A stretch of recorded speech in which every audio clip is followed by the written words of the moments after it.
Hey there, macro folks. This is Mr. Hooker one more time, and this is the final of the demand and supply videos for today. So here we go. Let's get into the action here. This one is all about shifts and price controls, governmental price controls. So here are some of our shifts, changes in demand. So as you see here from D1 to D2 to the right, that is an increase in demand. D3 to D4 here on the right graph is a decrease in demand. Remember, anytime you shift to the right, it is an increase. Anytime you shift to the left, it is a decrease.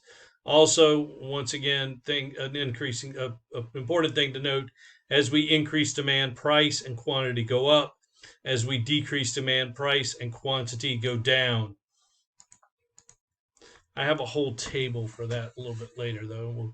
We'll go through that. But here we go, S1 to S2 here on the left. We are going to increase supply. Once again, move to the right, shift to the right. That is an increase. If we increase supply, price goes down, quantity goes up.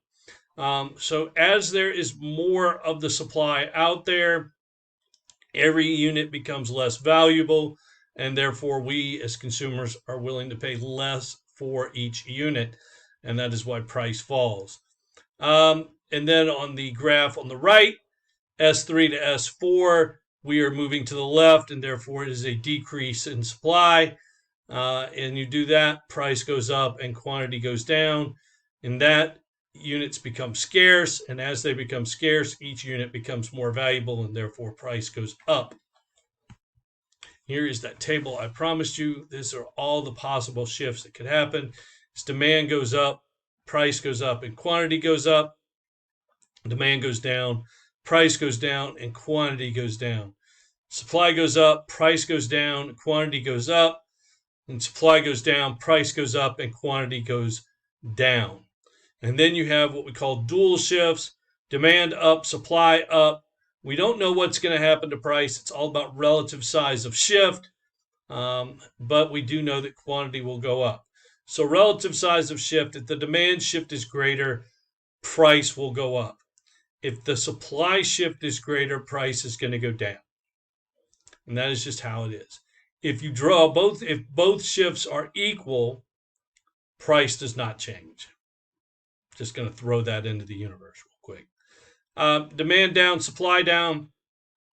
Don't know what's going to happen to price. Once again, it is relative size of shift, but we do know that quantity will go down. So if the demand shift is greater, price will go down. If the supply shift is greater, price will go up. Then we have what we call split shifts: demand up, supply down. What we do know is price will go up. What we don't know is what's going to happen to quantity. Once again, relative size of shift. If the demand shift is greater, quantity will go up. If the supply shift is greater, quantity will go down. Demand down, supply up, price will go down. We don't know what's going to happen to quantity. Relative size of shift will determine that. If the demand shift is greater, quantity will go down. If the supply shift is greater, it will go up. I hope this helps everybody.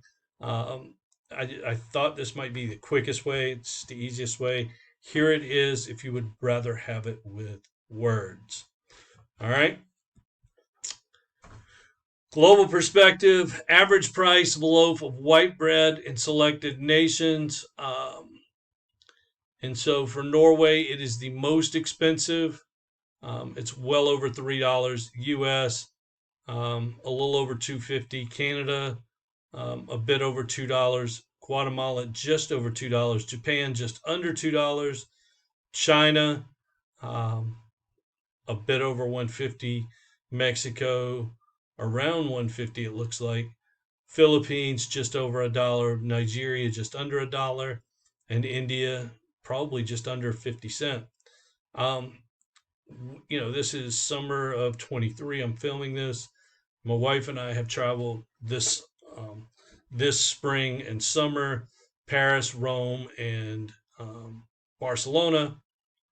And getting baguettes and bread in each one of those was somewhat interesting.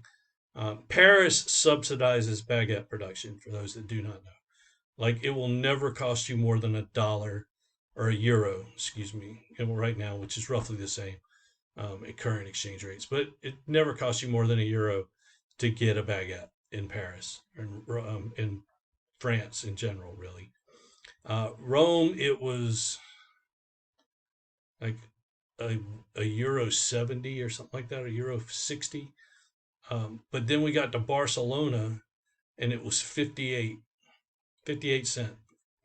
So for us, it was kind of interesting. I was amazed that Barcelona was cheaper than France, but that was the cheapest it was for um, a baguette, which is what we were using for bread the whole time we were over in Europe. But just kind of interesting how that went. Um, so government set prices, price controls by the government, price ceilings, and price floors are what we're going to look at. So just think about this: the rules of a room apply. You cannot go above a ceiling. You cannot go below the floor. But for them to be useful or successful, you have to basically flip the room. So ceilings must be below equilibrium and floors must be set above equilibrium. Okay, so ceiling has to be set below equilibrium price. It'll cause a rationing problem. It will often lead to black markets and some illegal activity. Your best example is rent control. You have rent control in large U.S. cities. New York, Chicago, Atlanta, San Francisco are four of the major cities that have rent control. The New York version is whatever you pay in your first month's rent, that's what you pay for as long as you live in that apartment. There's some really nice New York neighborhoods that have rent control. There's some just off of Central Park with rent control.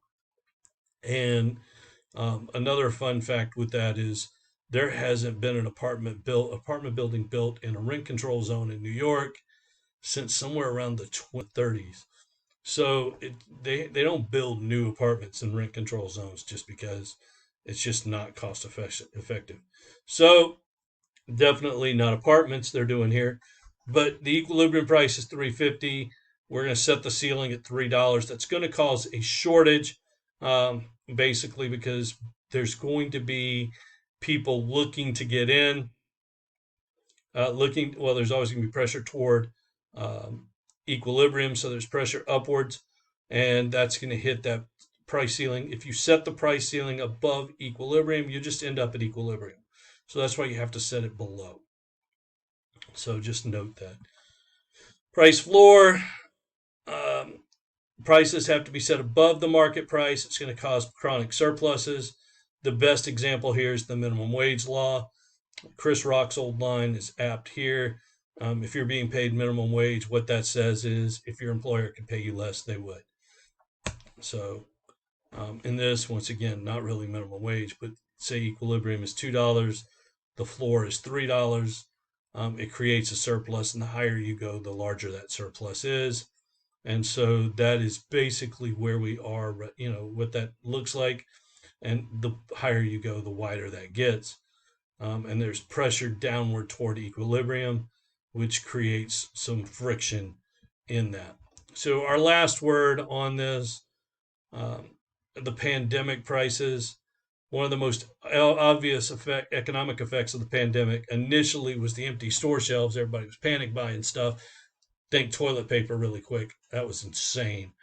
Um, then the consumers were rushing to stock up on certain commodities, which caused shortages.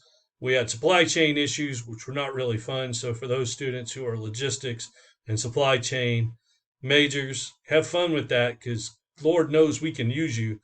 The people who were doing it before were really not doing so hot. So we need people with actual skill doing those jobs.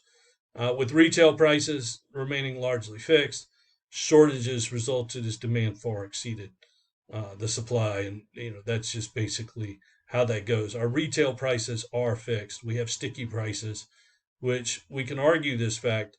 I mentioned it in an earlier video. Like the U.S. is kind of funky about that. We are one of the few nations that has basically fixed prices. We do not have We are sticky prices. We don't really have flexible prices in retail.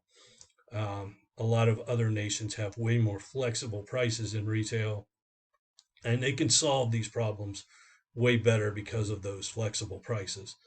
We don't, and it's I don't know. Don't ask me what it is. Um, I think it's a corporation thing. It's a capitalism corporate thing. I don't know. But our people just won't do it, and it's baked into our system. Don't know that it's the greatest thing, but it's just baked in. Um, so and that was part of our problem during the pandemic. So it also resulted in a crash in the stock prices, a spike in the price of the used cars.